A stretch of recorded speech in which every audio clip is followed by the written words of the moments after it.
നമ്മൾ പലപ്പോഴും കുഞ്ഞുങ്ങളോട് ഒച്ച വെച്ച് സംസാരിക്കാറുണ്ട്. അതും അല്ലെങ്കിൽ ഒരു കാര്യം തന്നെ റിപ്പീറ്റഡ് ആയിട്ട് പറഞ്ഞുകൊണ്ടിരിക്കാറുണ്ട്. ഇതൊക്കെ അവോയ്ഡ് ചെയ്യാനായിട്ട് എന്താണ് നമ്മൾ ചെയ്യേണ്ടതെന്ന് നമുക്ക് ഡിസ്കസ് ചെയ്യാം. ഹായ് ദേ, ദിസ് ഈസ് ഡോക്ടർ ആര്യദീപ്. ആദ്യം തന്നെ നമ്മളൊരു കാര്യം ചെയ്യാനായിട്ട് കുഞ്ഞിനോട് പറയുമ്പോൾ കുഞ്ഞുങ്ങൾ അത് ശ്രദ്ധിക്കുന്നുണ്ടോ, അവരുടെ അറ്റൻഷൻ എന്തിനാണ് എന്നുള്ള കാര്യം നമ്മൾ പലപ്പോഴും ശ്രദ്ധിക്കാറില്ല. കുട്ടികളുടെ കാര്യം എടുക്കുകയാണെങ്കിൽ പലപ്പോഴും അവർക്ക് ഇൻട്രസ്റ്റ് ഉള്ള കാര്യങ്ങൾ ചെയ്യുമ്പോൾ അവരുടെ ഫുൾ അറ്റൻഷൻ ആ ഒരു കാര്യത്തിലേക്ക് മാത്രമായിരിക്കും. അപ്പൊ നമ്മൾ എന്താണ് പറയുന്നതെന്ന് പലപ്പോഴും അവര് കേൾക്കാറ് പോലും ഇല്ല.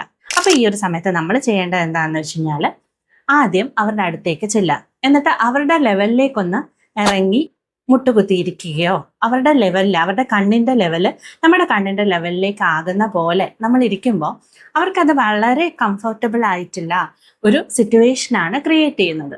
രണ്ടാമതായിട്ട് നമ്മൾ ശ്രദ്ധിക്കേണ്ട കാര്യം, അവരുടെ തോളത്തേക്ക് നമ്മുടെ കൈ വെക്കുകയോ അല്ലെങ്കിൽ അവരുടെ കയ്യിലൊന്ന് പിടിച്ചിട്ട് നമ്മൾ സംസാരിക്കാനായിട്ട് തുടങ്ങാം.